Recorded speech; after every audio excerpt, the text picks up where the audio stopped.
Hi everyone, my name is Cameron Gallagher. I am the director of It Visits Me, and today I want to do a hopefully chill behind the scenes look. So if you haven't seen the short film It Visits Me, please go check out the link in the description below. But basically it is a short horror film about a young woman who goes to her sister's house where her sister tells her that she sees an angel or a messenger every night, and horror ensues from there.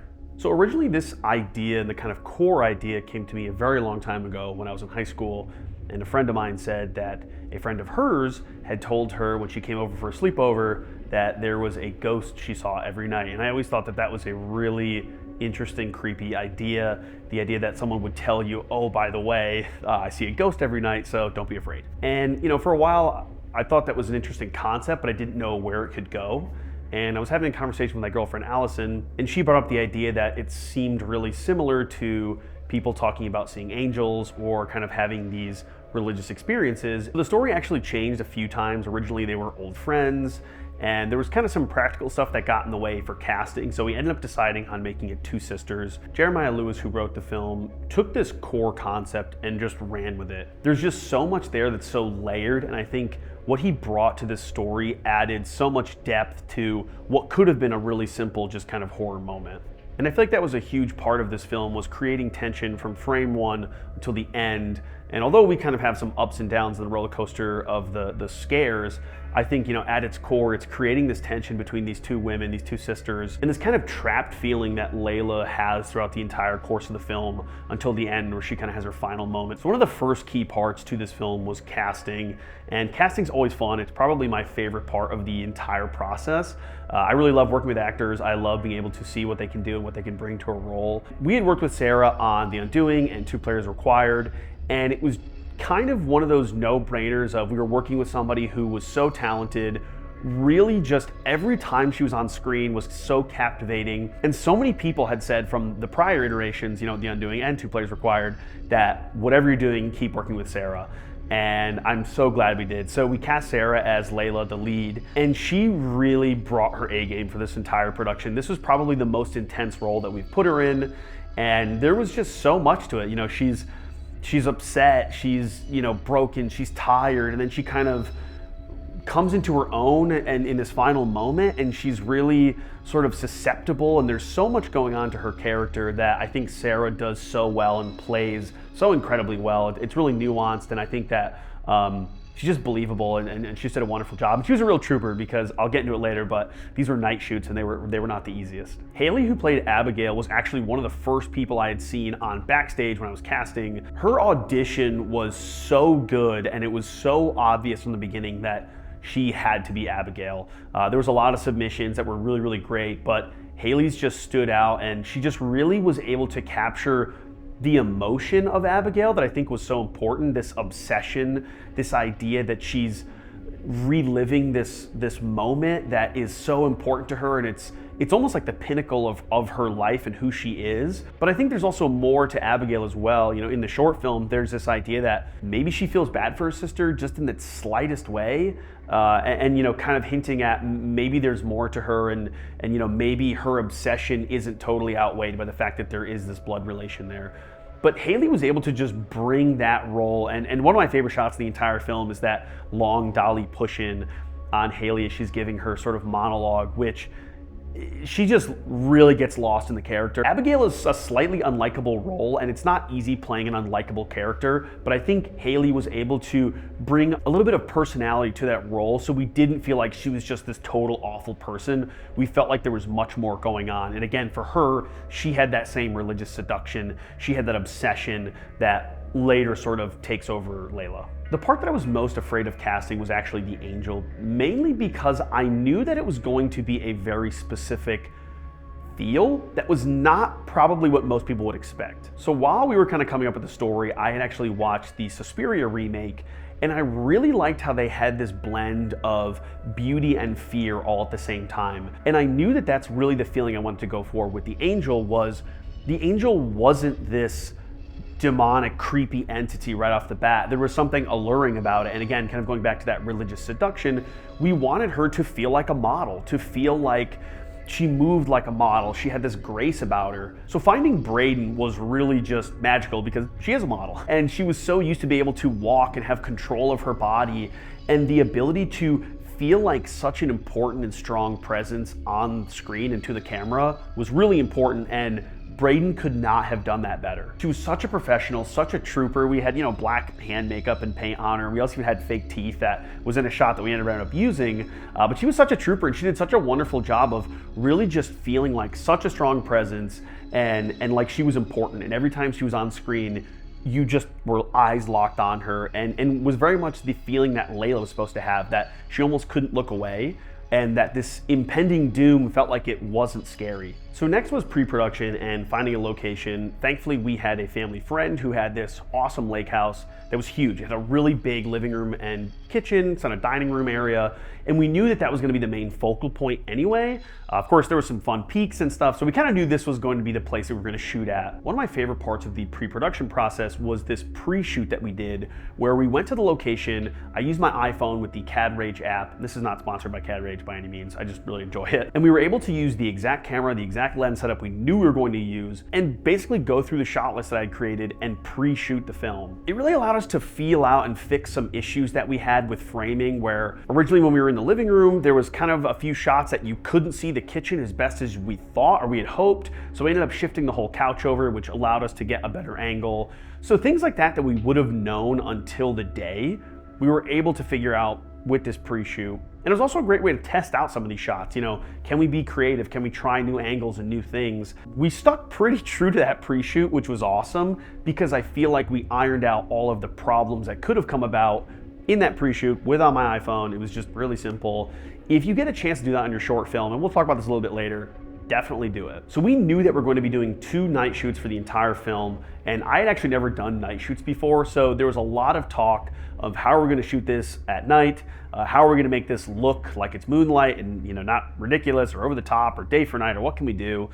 And the first important crew member that we got involved was Adam, who was our DP. And I cannot speak highly enough about Adam and his job and what he did and what he was able to do. So him and I talked really early about the idea of lighting for 360 degrees and really trying to embrace shadow, letting things fall into darkness. So on a prep day, Adam and I actually went to the location the day before, and we pretty much pre-lit the entire exterior of the house, so all of the moonlight. So we ended up using his 600D on this huge Menace arm on a combo stand that was like 30 feet or so up in the air, just shining right into the back of these blinds. And thankfully the location had these blinds, so that was really nice and was gonna be great. And then we used 2 300Ds on the sides to kick through the other blinds in the kitchen area to give it kind of this full moonlight effect. That was really huge, having this entire pre-lighting day where we could go in, pre-light the entire thing, figure out what's not gonna work. There was a lot of where's the angle of the moon coming from, how high can we go?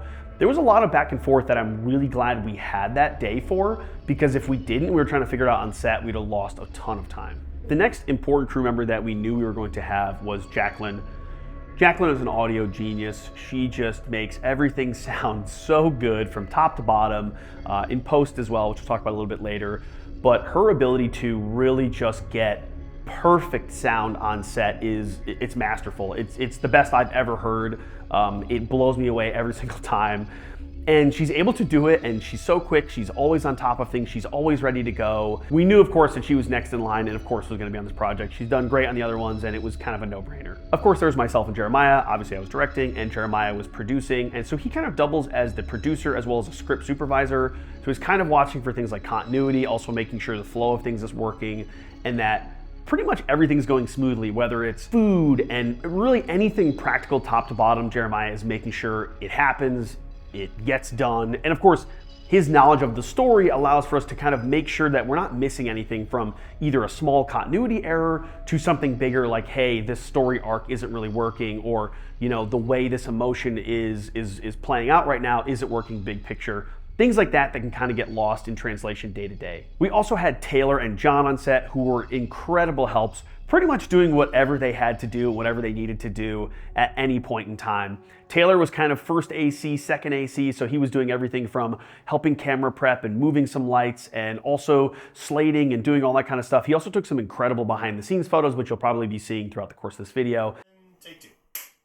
And then John was kind of our swing grip. So he was sort of moving whatever he could and getting any stands moved and lights moved that we needed as we went on. So over the course of 2 nights, we shot the entire project. The first night was all of the sort of nighttime scary stuff. So this was a lot of the film and had the majority of the shots. I believe we had 31 shots to do in about 8 hours. Now, something I want to note is that we have always aimed for 8-hour days. Usually it's an 8-hour shoot day with a 10-hour crew day, and that gives us a little bit of buffer room. So if we go over, people aren't mad. It's only been 10 or 11 hours. It's not 14 or 16 hours. So something to keep in mind if you're trying to do this, and if people have asked me before, we really try to stick to those 8-hour days, and we've pulled it off, I think, every single time. So we've only went, I think, 9 hours once ever. One of my favorite parts about the project is this really long shot that we did that was probably one of the more intense ones.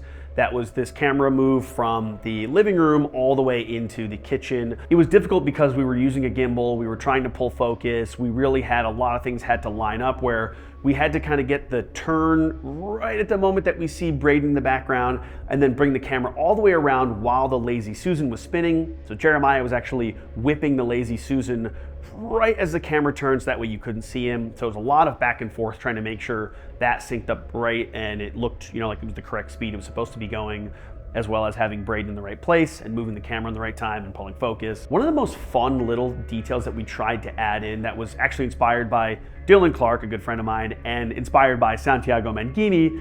So Dylan actually had told me about Santiago's audio commentary for a short film, Milk. And if you haven't seen that short film, go watch it. It's like one of the best shorts I've ever seen in my life. In that, they actually had the mother walk up a ramp, which slowly made her a little bit bigger during the film. And I thought that was really clever and an interesting way to practically sort of fix, having to move the camera, but also it created this weird effect where she felt a little bit bigger without like floating or feeling bigger. So we did a version of that. It's not as successful as that was, but we used a few Apple boxes kind of stepping up where Braden could kind of slowly walk into them, just getting a little bit bigger, allowing for us to tilt. So I gotta thank Dylan for throwing me out to Santiago, and thanks Santiago for the awesome idea. It turned out really cool, and I was glad that we got to use that. But day 1 went really smooth. It was a long night.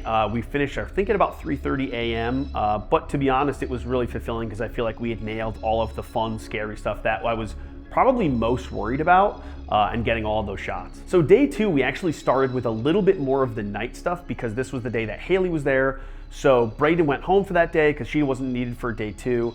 And Haley came in and we did the first part, which is kind of the end of the film where Haley reveals that it's not her angel. And we also shot a few pickup shots that were just kind of like some extra movement just in case we needed it.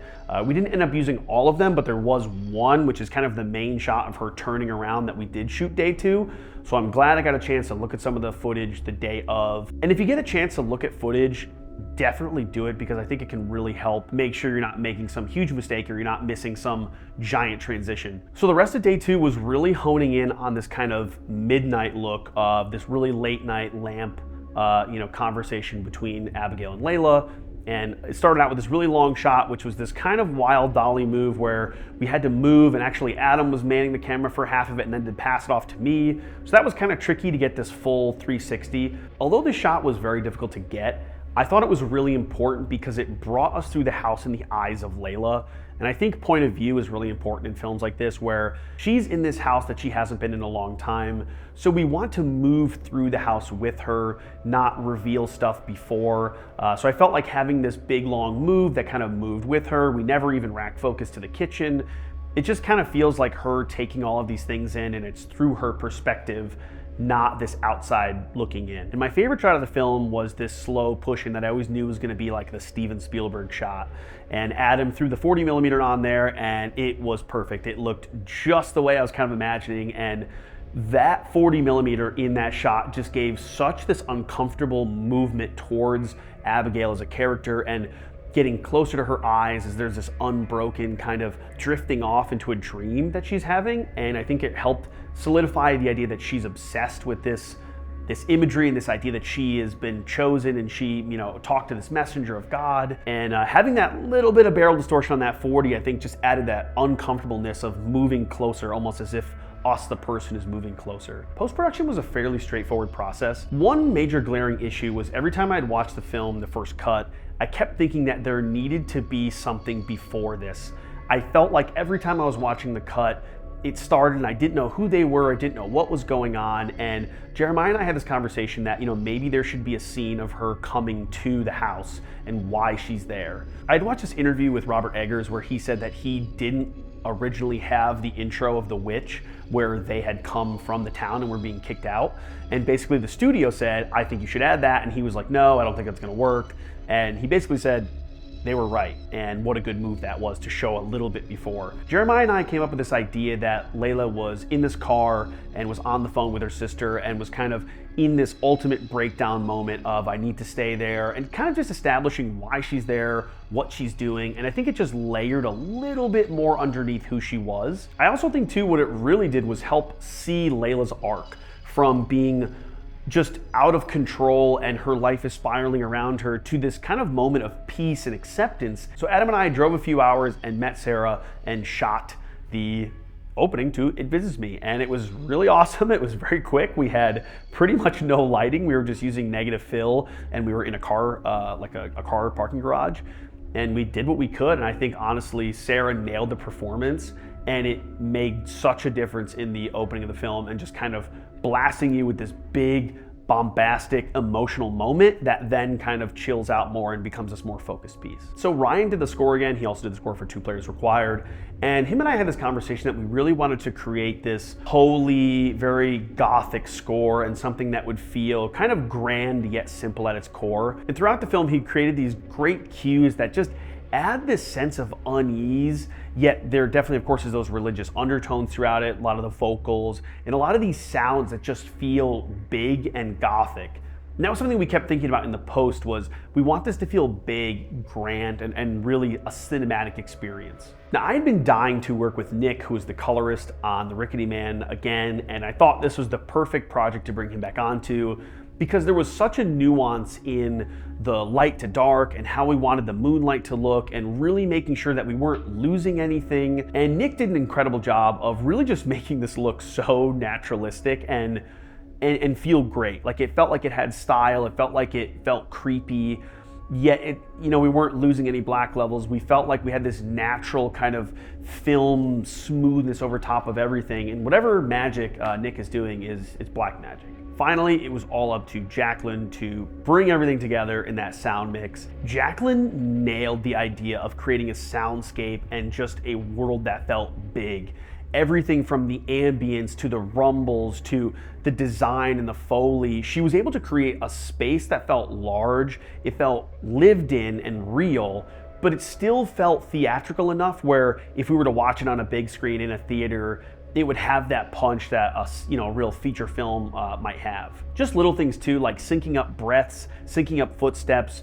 Jacqueline actually recorded a lot of the microwave and the tea sounds and a lot of breathing that we didn't have on set. She actually augmented and put in there. One of my favorite sounds in the entire film is the whisper from the angel. And this was something that we kind of went back and forth on for a while. We had tried a more naturalistic whisper. We had tried more of like a really reverby ambient whisper, and it just felt wrong. And I was actually watching Skinamarink one day and I heard the way that the voices were coming from another room. They felt overmodulated, a little bit like they were almost through like a megaphone or a tin can. And I told Jacqueline, I think this is the kind of sound. And whatever she did just created the creepiest and coolest whisper. It just felt right. It felt like it was otherworldly, like it was coming from another place. And that's what Jacqueline was kind of saying. She had this idea that it was coming from another dimension or another world, and it was being broken up between that translation, and I don't think she could have nailed it on the head even more. Finally too, I want to throw a plug out for Augustin, who did our poster. He did a poster for Lucid a while ago, and this thing just looks incredible. Taylor actually took the photo, and I was so happy that Braden and Sarah, it was actually their idea to take the photos. They were like, hey, wait, let's stop, let's do these photos. They took these awesome photos, so this is all Braden, Sarah, their ideas, Taylor's photo, and then Augustin putting this incredible just awesome looking design on the final poster. Like, I'm so happy about it. I think it looks amazing. It's got this really grungy, gritty texture, yet it feels elevated like an A24 or neon poster. So he just did an incredible job, and I'm so glad that we get a chance to work with him. He's doing some incredible stuff, and if you're not following him, definitely follow him down below too. That goes for the rest of the cast and crew. Be sure to follow all of them, all linked down below. So I want to thank all of you too for watching. If you've watched or if you've shared, I really appreciate it, and I think all the cast and crew, and I can definitely speak for them when I say that we all appreciate the love and support that we've gotten for the film, and we're so glad that you can enjoy this project, and I'm glad you got a chance to look through this BTS and get an idea of sort of how all of this came together. So if you guys have any questions on how we made the film or anything I didn't touch on, leave them in the comments below. I would love for you to watch the film, share it. Thank you guys so much again for watching these behind the scenes and for watching the film, and hopefully we'll have a new one coming your way very soon.